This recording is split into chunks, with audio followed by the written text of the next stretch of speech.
The sculptor wanted something even bigger, twice the size, covered in gold and jewels.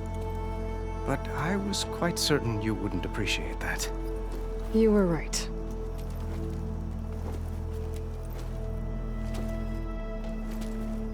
I'm sorry, Avad. It's good to see you, but I can't stay long. I see. I'd hoped you'd remain in the city for a time. Perhaps at the palace.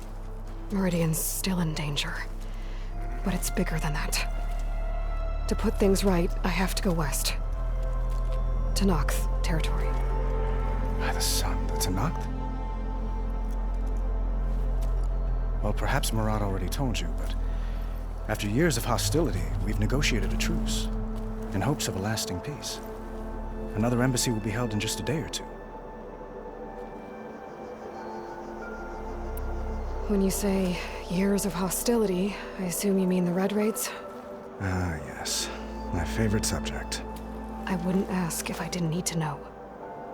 As you know, my father raided all the border tribes. Asurum, Banuk, and Nora suffered greatly, resisting as best they could.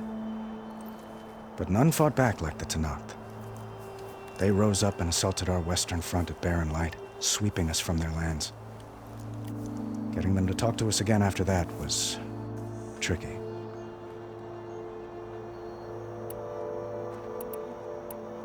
How did you get the Tenakth to talk again after the war? The same way I got you to talk. By giving gifts. The Tenakth like tiaras? More like medals, spices, and relics looted during the fighting. We've met with them on several occasions, and the gifts seem to have eased the tension. But this coming embassy is the most important yet. The best sign we've had so far that the Tenakth want lasting peace. What makes this coming embassy so special? Well, just like today, it is special because of the guest. Our delegation will meet with the Tenakth just outside Barren Light. We'll give them treasure, and they'll return a prisoner. Fashav, one of our finest soldiers. Soldier? Don't you mean raider? No, not in this case. Fashav is my cousin, nothing like Helis and his ilk. He joined the Western expedition with the hopes of reining in certain excesses. But he was captured during a heroic defense of our forward base at Cinnabar Sands, and has been held ever since.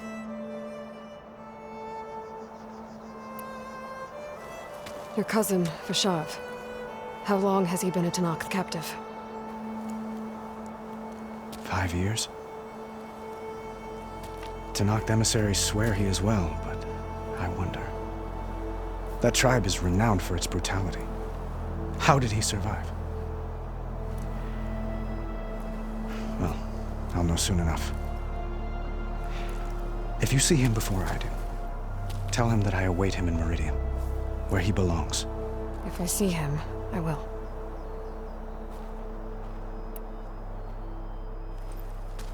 Itaman looks happy. You got him out of Sunfall. Any happiness he has, he owes to you. He's turning into a fine young man, which he'll need to be if he's to inherit the crown. Wouldn't the crown go to a son of yours first? Yes, well, I'd have to get married for that to happen.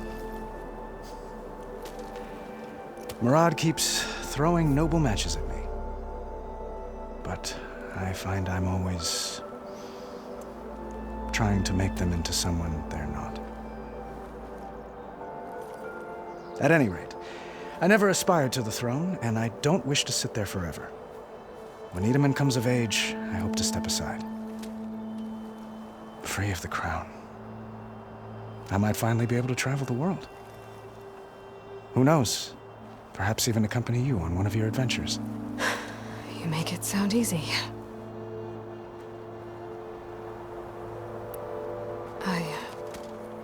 I need to get going. One moment, Aloy. There's something I must ask you. Since you left, I've thought of little else. This isn't really the time. But it has to be. The way you left before, there's no way to know when I'll see you again. I'm not trying to stop you. or hold you back.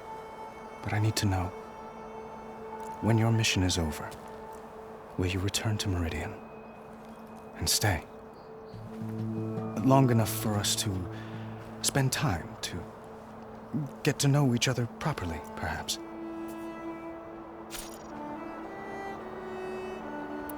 Have you been listening to a word I've said? The reason I'm heading west is to deal with a danger. Not just to Meridian, but a whole lot else. You really think I've got time to imagine holding hands and watching the sunset or whatever? Well, I don't. I see. I'm sorry, Aloy. You're right, of course. Please, forget these foolish things I've said. I bid you farewell. As always, our hopes ride with you.